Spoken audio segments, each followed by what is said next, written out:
Let's call him Jake, 30-ish. He said he's just being honest and talks about free speech or how he just says the first thing that comes to his mind. He's just disrespectful and a bad person according to me. I started looking for a new job 3 months ago, but I haven't had any luck with the same pay, so I'm still here. As I said, he is cruel and mean with everyone, especially the women and a couple of guys who aren't alpha enough. For more context, I have ADHD and other things, and I struggled a lot as a teen/early 20s to be kind to people and myself. I also still have the impulses to say all the mean things that come to mind, but I worked hard in therapy to stop those thoughts and redirect myself somewhere else. Anyway, I decided to give him the same treatment that he gave everyone else after he told a pregnant co-worker that he can't understand how her husband didn't cheat on her yet because she's a cow now. I started about 3 weeks ago. He came to talk to me and told me that I'm basically a dude because I don't have enough chest, and I told him, Jake, are you balding, or is your forehead always that inhumanly big? And so on, but yesterday we were talking with a few coworkers about all I cooked for New Year's because I tend to go overboard, and they were impressed with my dinner. He came and started saying nonsense and throwing insults, so I said, see, this is exactly why your daddy left you. And I continued on with my conversation.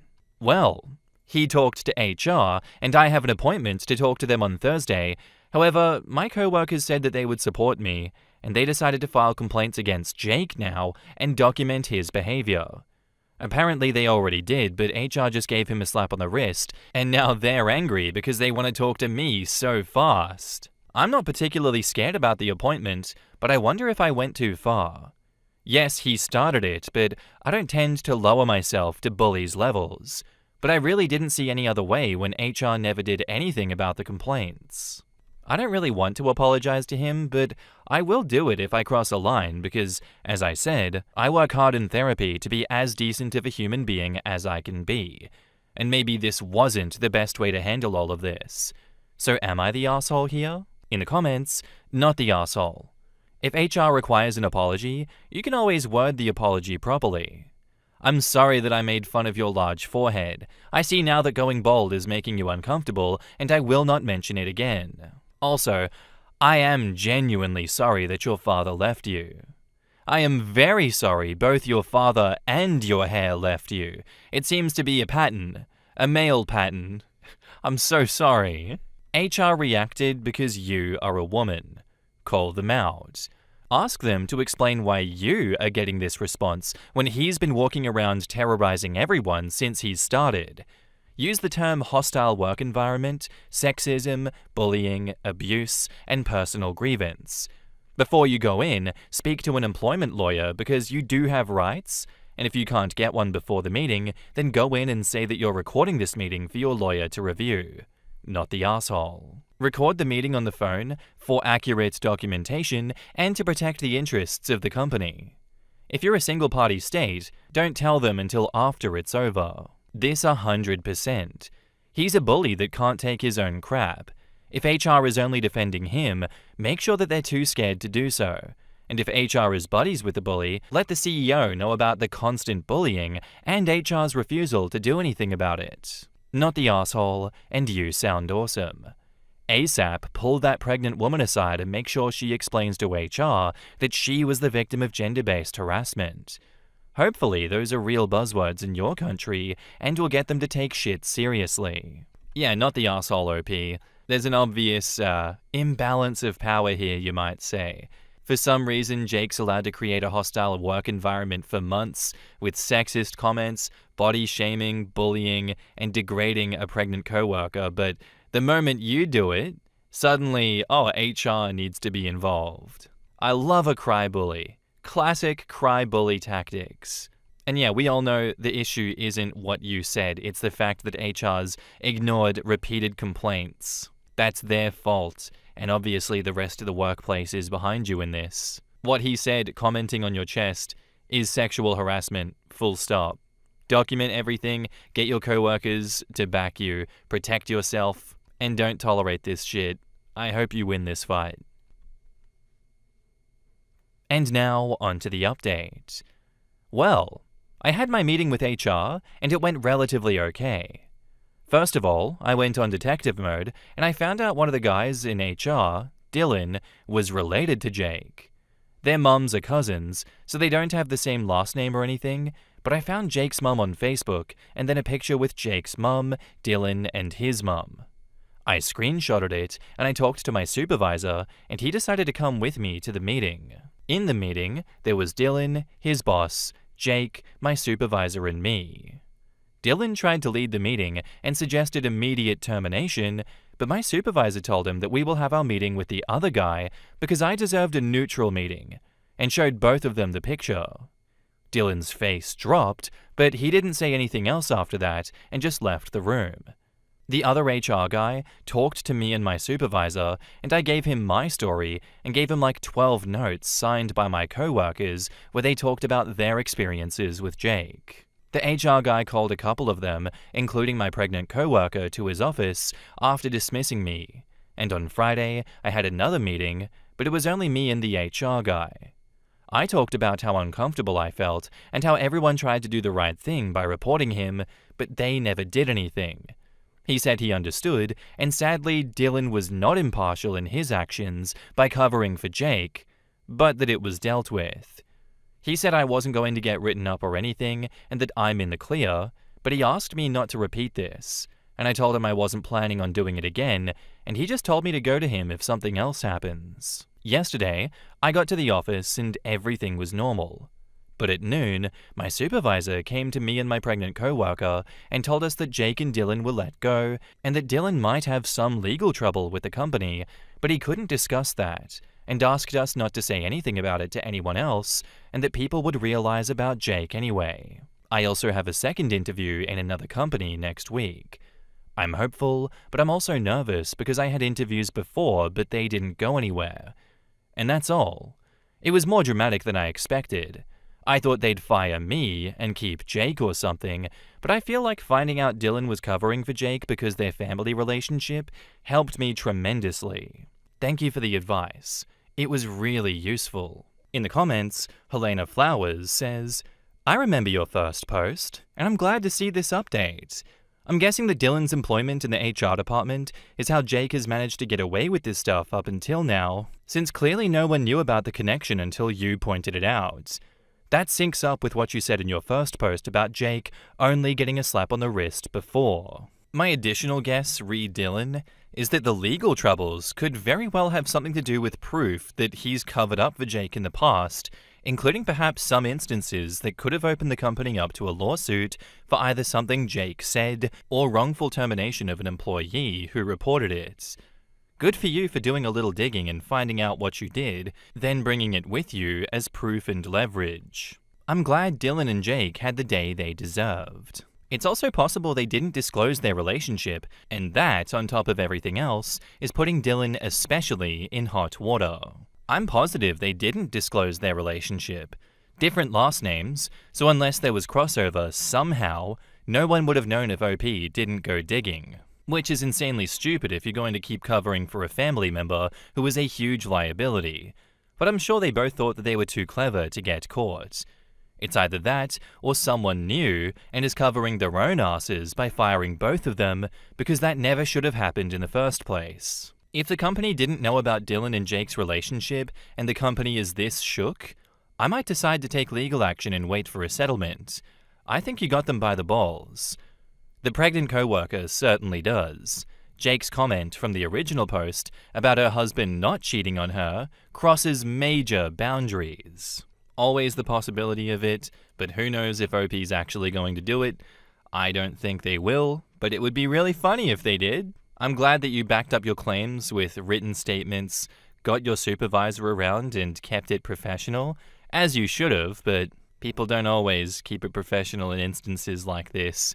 And maybe that's why those two also got canned. I wonder what they said behind closed doors. And good riddance that Dylan's gone. Covering for family in HR is just ridiculous. I don't know why he thought that he could get away with that forever. I guess there is a possibility that that does happen. But why would you risk your future on that just so that you can play politics in the workplace? defending someone that at some point is going to cross a major boundary because he's allowed to escalate his behavior. Like, Dylan has a lot to answer for in this situation. I hope your next job treats you better, OP. I don't blame you if you don't stick around here.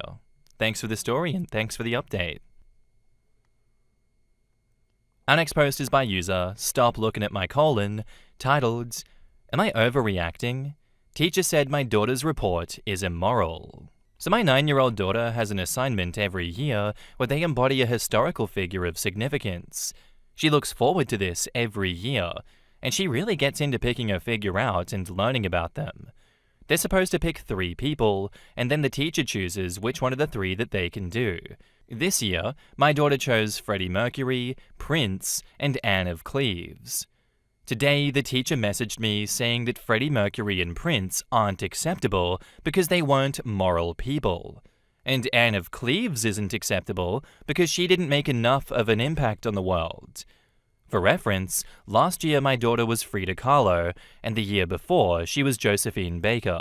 I prepared a big long response about how morality is subjective, every human is complex, and not wholly moral or immoral.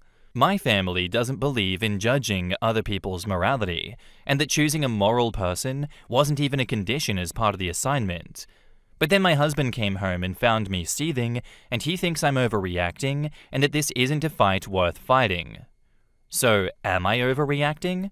Or should I stand my ground? In the comments, Significant Cold says, Nah, you're not overreacting at all. That teacher is being super inconsistent here. If Frida Kahlo and Josephine Baker were fine, then suddenly Freddie and Prince are too immoral? What are we doing? I'd absolutely push back, politely but firmly, and ask for the actual written criteria. Because it sounds like the teacher is just imposing their personal values instead of following the assignment. I would also demand that the teacher explain what they specifically mean by immoral. Please explain, with specifics, how exactly Freddie Mercury was immoral. I'd also ask for a list of the historical figures that this teacher approved for other students. If I saw a single slave-owning founding father, segregationist, racist, or bigot of any kind, I'm popping off on that teacher. Ma'am, how on earth is Thomas Jefferson less immoral than Freddie Mercury? Or Ben Franklin? What? Don't you think a diplomat going to France and sleeping with just a ton of women, possibly including the aristocracy, is a moral figure? A dude who literally held sex parties could be considered immoral? Freddie Mercury donated to charity all the time, especially AIDS charities. Prince also donated millions to charities. What is this teacher on? Freddie Mercury and Magic Johnson were the faces of the AIDS epidemic. The teacher is definitely a homophobe and a racist, and also, woefully uneducated. And Princess Diana. She didn't have AIDS, but she changed the projection of the movement when she publicly hugged, shook hands, and touched AIDS victims. An angel on earth when she was here. Not overreacting. I would die on this hill for my child. This teacher would never know what's coming. All of my corporate experience of escalating to supervisors, passive-aggressive emails, etc. would come out to standing on fucking business. Edit. Also, this 4th grade teacher is taking their job way too seriously. What really stuck with me is Opie having to question her decisions on this one because the husband came in, said she's overreacting and that this isn't a fight worth fighting. In my mind, there has to be a risk of something bad happening in order for you to say the risks outweigh the benefits of taking on this fight. But I simply just cannot comprehend what is at stake here. What does OP stand to lose? What repercussions come upon OP should she fight this fight? Maybe there's a bit of private embarrassment with the teacher.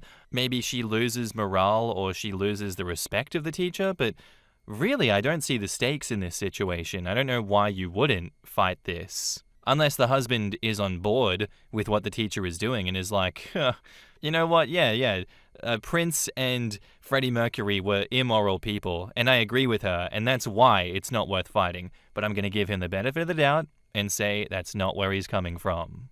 I think you're not overreacting, OP, because the teacher's obviously moving goalposts based on their own personal values and not the assignment criteria. Incredibly biased bullshit coming from that one, because as we've all deduced, morality was never listed as a requirement, and history isn't about pretending that people were perfect. This is all about impact, culture, and change, and Freddie and Prince absolutely shaped music and society as a whole, and Anne of Cleves played a major role in political history. You can push back calmly and ask for written guidelines if you want to, but I don't know if you're going to be taken seriously if it's not a bit of a freak out.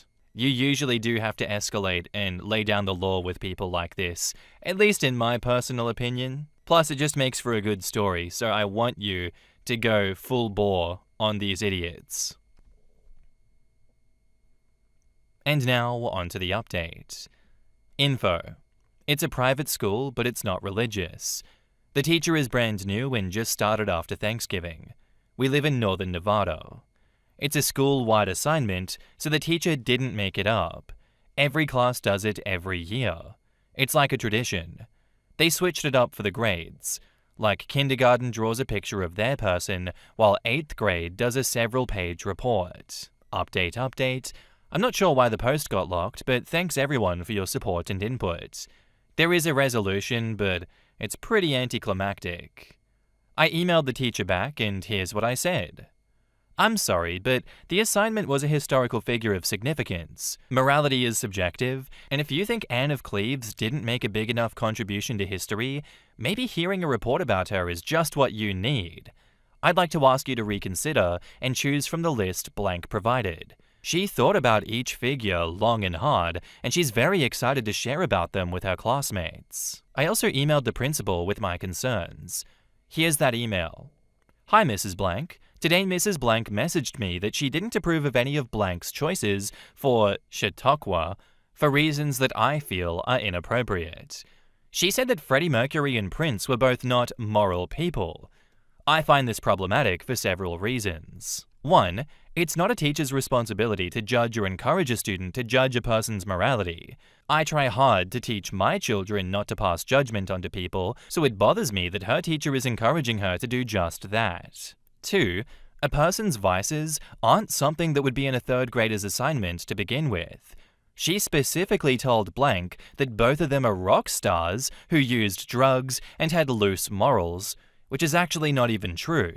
Prince was vehemently against drug and alcohol use and was very religious, but regardless, it's wildly inappropriate to assume that Blank's report would include a section about how Freddie Mercury liked to party and his drug of choice. Please. 3. The objective of the assignment is to showcase people of influence, not morality. With Blank's last choice, Anne of Cleves, she told Blank that she wasn't well known enough. I would argue that that's a perfect reason why Blank should do a report on her, to highlight her influence. I messaged her back and asked her to reconsider because Blank was pretty disappointed when she came home, but beyond making her unhappy, I still thought that I should tell you my concerns. Thank you. Blank. So, the big finale, the teacher messaged me back with this. I've talked with the administration about Chautauqua. We've decided that students may choose any of their choices. Please let me know which character you have decided on as soon as possible. So yeah, I'm glad this is the resolution because I'm not usually one to rock the boat. Oh, and I also had a talk with my daughter about how sometimes teachers can be wrong and that it's okay to question the rules if we don't agree with them. We also talked about what loose morals means, that people who have different beliefs are not bad or good people, that drug use doesn't shape a person's entire character, and that she did nothing wrong. We also discussed possibly choosing a different person just in case. And you know what, OP? You handled this the exact right way. Even though it wasn't how I want to do it. You know, sometimes teachers aren't perfect and we can stand up to power. You're that person right now. I'm standing up to you. This was too calm and direct, and I wanted a bigger, spicier email, but fair game. It didn't have to be a personal fight, and there's nothing wrong with that.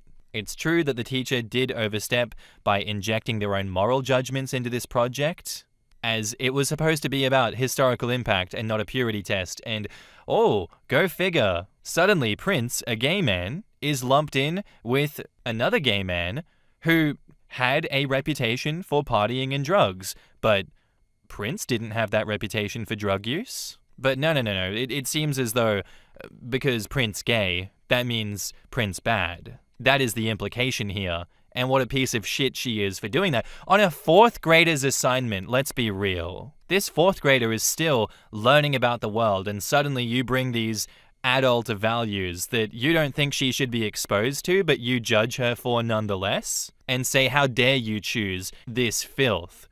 Someone that should be shielded from adult values, but nonetheless is judged by adult values. You can see why I would make this into a personal fight. This is all about protecting your kid from being taught to judge people through someone else's bias. This was not about you being difficult at all. And bonus points for that conversation you had with your daughter, teaching her that adults can be wrong and that it's okay to question authority in a respectful way. I think you've perfectly modeled advocacy without the dramatics. That's exactly how this situation should have been handled, and hats off to you for that, OP. Thank you. Our next post is by user OKTough, and it's titled, "I'm crazy attracted to my postpartum wife." So I just need to get this off my chest because I'm worried that my wife will think I'm a creep if I tell her. Me and my wife have been together for about 15 years, and in those years we've had a healthy sex life, and I've always had an attraction to her. We always made sure that we were both getting pleasure and that neither of us felt dissatisfied with intimacy. Recently, we had our first child together, and I first expected that my sex drive would go down. Not because I thought that I wouldn't find my wife attractive anymore, but because of testosterone levels dropping. But since she gave birth to our daughter, I've been obsessed with her. I can't help it. Just seeing her new look turns me on. When we're both getting ready in the mornings and when we're changing, my heart races and I get an erection. I do my best through all of this not to make her feel uncomfortable, so when this happens, I tell her that I'll change in the bathroom.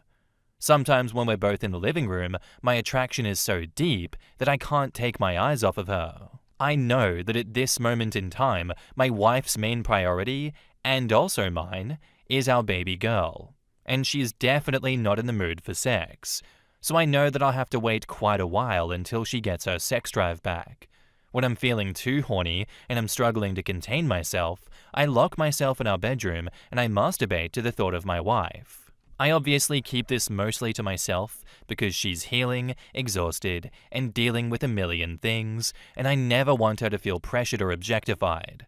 I don't mind waiting because what matters the most to me during intimacy is that we are both enjoying the experience. What makes sex good to me is not quantity, but quality.